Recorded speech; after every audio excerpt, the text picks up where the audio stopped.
We see collectors coming from right across Asia and from around the world.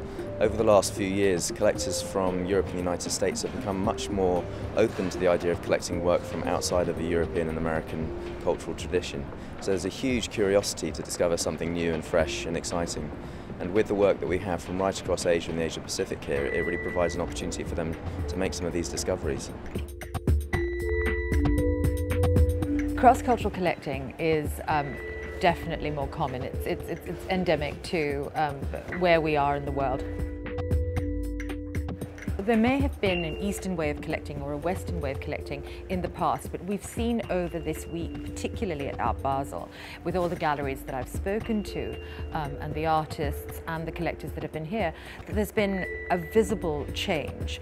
Where Chinese collectors would have solely collected Chinese 2 years ago, 3 years ago, clearly they're not doing only that now.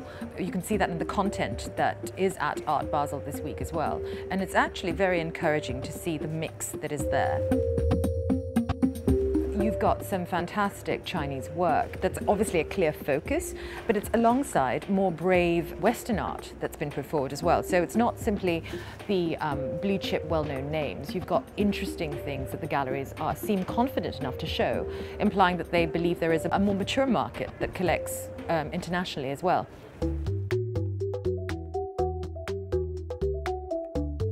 I think nowadays, the internet as well as a lot of media, spread all over the world and globalization. So I found that, to understand different individual territories, artists' practice is much easier than, let's say, 15 years ago. So, and by traveling to see the art scenes and event and Biennale, Triennial, even like Documenta. So from that, it opened a window to me to understand other different artists from each corner of the world.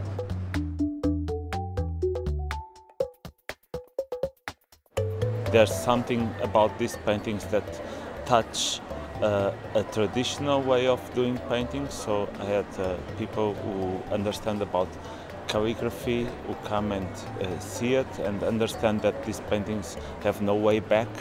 So they understand a different kind of poetics of the work and tangibility of the way I'm working that might escape in the Western world in a way. Currently I'm very interested in the Pacific Rim.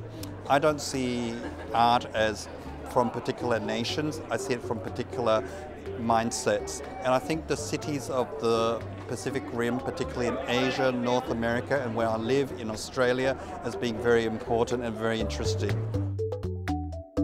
I was speaking to a collector this morning and she said, oh, isn't it great that Art Basel's come to Hong Kong to teach Hong Kong people and people from Asia about art from Europe and from North America.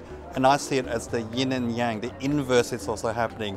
We're also teaching European collectors and American collectors of what's going on in the Pacific Rim.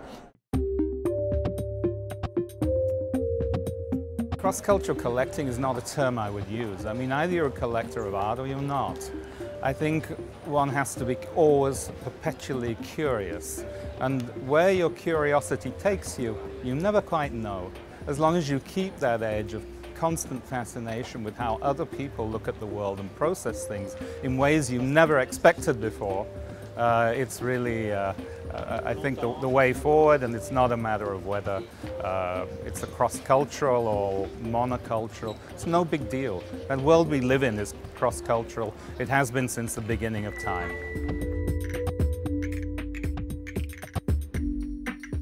Someone had asked me, do you see a difference with the Western collectors versus the Asian collectors in terms of the response to the paintings? And I was watching people, particularly in front of the Chagalls, and I realized that there's really very little difference. These are the greatest masters of the 20th century, and because they tapped into something very universal. So Chagall, for example, used to say that all of his paintings are about love. You don't need to speak English to understand Chagall, you just need eyes and a heart. And so you watch people stand in front of them, they get it immediately.